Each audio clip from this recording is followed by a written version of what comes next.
शंकराचार्य अभिमुक्तेश्वरानंद जी का कुंभ स्नान को लेकर के बड़ा ही शर्मनाक बयान आया है। उन्होंने कहा कि जो ऐसे लोग हैं जो गंगा स्नान से पापों की मुक्ति नहीं मानते, जैसे कि आर्य समाज के लोग, उन लोगों को कुंभ में नहीं जाना चाहिए। मैं आदरणीय शंकराचार्य जी से दो प्रश्न करना चाहता हूं और मैं आपसे पूछना चाहता हूं कि अगर गाय का कलेजा खाने वाला कोई विधर्मी कुंभ में जाकर के गंगा स्नान करके आ जाए तो क्या वो पाप से मुक्त हो सकता है? दूसरी बात, शंकराचार्य मुझे बताएं कि पाप कहां रहते हैं। मैं मानता शंकराचार्य जी की बात को, अगर पाप हमारे शरीर पर चिपके हुए होते। आदरणीय शंकराचार्य जी, शास्त्र कहता है कि अद्भुत गात्राणि शुद्धंति मन शस्त्रेण शुद्धति विद्या तपोभ्याम भूतात्मा बुद्धि जाने न शुद्धति। जल से तो केवल तन की शुद्धि होती है, लेकिन पाप तन पर नहीं चिपटे हुए होते। पाप रहते हैं मन के अंदर, और मन की शुद्धि जल से नहीं होती है। ये आपका शास्त्र कहता है, मनुस्मृति धर्मशास्त्र इस बात को कहता है। और आप मुझे ये बताएं कि ये जो गंगा स्नान से जो पाप मुक्ति का फॉर्मूला है, ये आपको कहां से हाथ लगा है? वेदों में तो कहीं नहीं है, शास्त्रों में तो कहीं नहीं है, ये उपनिषदों में कहीं नहीं है, दर्शनों में कहीं पर भी नहीं है, गीता में कहीं पर भी नहीं है। एक तरफ योगेश्वर भगवान कृष्ण कहते हैं कि आपने जैसा कर्म किया है, दुनिया में कोई ऐसा तंत्र मंत्र यंत्र नहीं है जिसको करने से आप अपने किए हुए पाप के फल से मुक्त हो जाएं। एक तरफ भगवान कृष्ण की मान्यता है। वेद भगवान कहते हैं पक्तारम पक्व पुनराविशाति, आपने जैसा किया वैसा ही आपको भोगना पड़ेगा, आप बच नहीं पाओगे।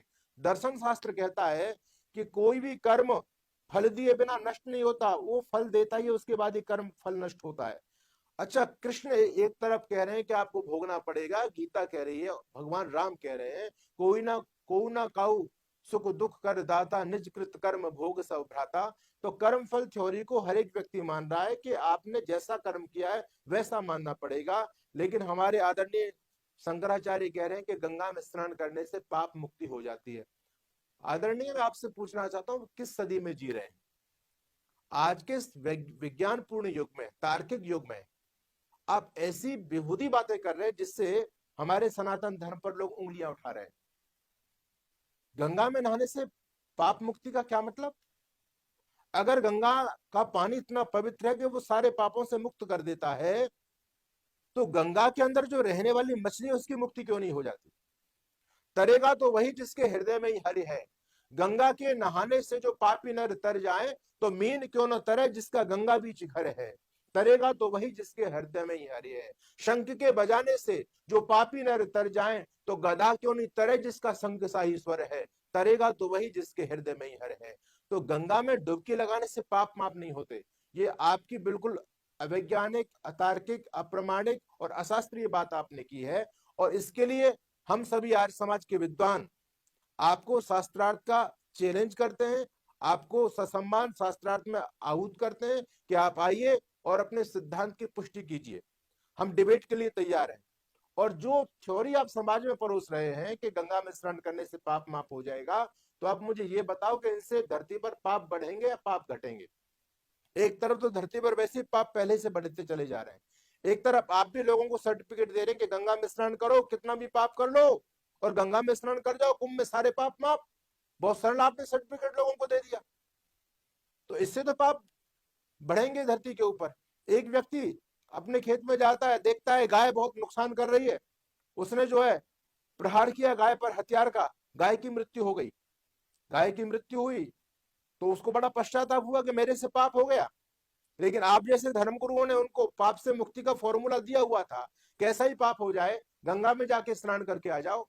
तो वो जब गंगा स्नान के लिए निकला, तो उसकी पत्नी बोली कि श्रीमान जी, आप गंगा स्नान करने तो जा ही रहे, एक सांड और है जो हमारी फसल को नुकसान कर रहा है, चलते चलते उसको भी मार जाओ और दोनों को मार के गंगा स्नान कराओ, पाप तो आपको लगना ही नहीं है। तो ये जो आप फॉर्मूला समाज को दे रहे हो, ये फॉर्मूला समाज को तोड़ने वाला है, वैदिक सिद्धांत के बिल्कुल विपरीत है। आदरणीय शंकराचार्य, आप राजनीतिक बयान आज तक देते रहे हैं, लेकिन जब आप धार्मिक बयान दे रहे हैं तो आपको धर्म शास्त्रों को अच्छी तरह समझना पड़ेगा और तब आपको बोलना पड़ेगा। अगर आप ऐसे बयान देंगे तो इससे सनातन धर्म की हानि हो रही है। आप जिस मठ में बैठे हुए हैं, आप जिस सम्मानजनक पदवी पर बैठे हैं, मैं आपकी पदवी को प्रणाम करता हूं, वो कोई सामान्य पदवी नहीं है। आदिगुरु शंकराचार्य तो अद्वैत भाव की बात करते थे, वो समाज को तोड़ने की बात नहीं करते थे, वो समाज को जोड़ने की बात किया करते थे। लेकिन आप समाज को तोड़ रहे हैं, और उस समाज, आर्य समाज जैसा पावन संगठन जो सनातन धर्म की रक्षा के लिए अहरनिश प्रयासरत है, जो अज्ञान अविद्या अंधकार आडंबर से समाज को दूर कर रहा है, जो देश की हर बुराई को लेकर के समाज में उस बुराई को दूर करने का प्रयास कर रहा है, देश की स्वतंत्रता में सर्वाधिक योगदान जिस संगठन का रहा है, आज भी सनातन धर्म की सच्ची टीस जिनके दिलों में उठ रही है, वो संस्था आर्य समाज है। उस आर्य समाज पर आप पाबंदी लगा रहे हैं। निश्चित रूप से कहीं आप किसी षड्यंत्र के शिकार तो नहीं हो गए? आपको चिंतन करना चाहिए। और आप एक सम्मानजनक व्यक्ति हैं देश के, आप बहुत गौरवपूर्ण गद्दी पर बैठे हुए हैं, तो आपको ऐसे ओछे और ऐसे छोटे बयानों से बचना चाहिए। मैं एक आर्य समाज का प्रचारक होने के नाते, अगर आप अपने सिद्धांत की पुष्टि एक शास्त्रार्थ के मंच पर करना चाहें, तो मैं आपको ससम्मान आमंत्रित करना चाहता हूं कि आर्य समाज आपके साथ डिबेट करने के लिए तैयार